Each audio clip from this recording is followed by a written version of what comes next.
BJP को उसी की राह पर घेर रहे हैं। अखिलेश यादव पूर्व से पश्चिम तक ऐसे खड़ी कर दी है चुनौती।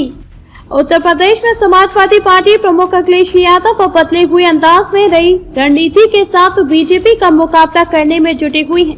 इसकी झलक उनके बीते दिनों के दौरे में दिखाई दे रही है। बहुत हद तक सपा प्रमुख बीजेपी को उसी की राह पर घेरने का प्रयास कर रहे हैं। वहीं अब शिवपाल सिंह यादव का साथ मिलने से कई चुनौतियां बीजेपी के लिए खड़ी हो गई हैं। दरअसल यूपी में बीजेपी संगठन को मजबूत करने के साथ ही कार्यकर्ताओं को एक्टिव रखने में लगी हुई है। वहीं दूसरी ओर अब अखिलेश यादव भी बिल्कुल इसी राह पर नजर आ रहे हैं। बीते कई दिनों में उन्होंने लखनऊ के बाहर राज्य के अनेक जिलों का दौरा किया है। इस दौरान वे कार्यकर्ताओं के बीच गए हैं, जिसके उनके जोश को और बढ़ाया जा सके। बीजेपी के लिए नई चुनौती। हालांकि अखिलेश यादव के कार्यकर्ताओं के बीच में जाने और उपचुनाव में बेहतर प्रदर्शन ने पार्टी में उत्साह लाने का पूरा प्रयास किया है, लेकिन शिवपाल यादव के बीजेपी के खिलाफ जुबानी हमलों ने भी अखिलेश यादव को बड़ी राहत दी है।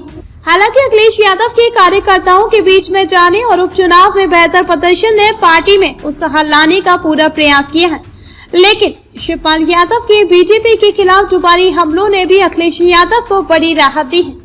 बीते विधानसभा चुनाव के बाद से ही ओपी राजभर और शिवपाल यादव सपा प्रमुख पर हमला कर रहे थे, जिससे बीजेपी के खिलाफ अखिलेश यादव घिरे हुए लग रहे थे। हालांकि शिवपाल यादव के साथ आने के बाद अब लगभग वही हाल बीजेपी के साथ बन गया है। अब बात मुस्लिम वोटर्स को लेकर कर ले। बीजेपी के पसमानदा वोटर्स को जोड़ने की पहल के बीच अखिलेश यादव ने भी गुरुवार को पसमानदा समाज के लोगों से मुलाकात की। इस दौरान उनकी तस्वीरें भी सामने आई हैं। बात यही खत्म नहीं होती है। अखिलेश यादव ने बीते कुछ दिनों में लखनऊ छोड़कर पार्टी नेताओं के बीच भी समय बिताया है, जिस वजह से वे पहले के मुकाबले ज्यादा एक्टिव नजर आ रहे हैं।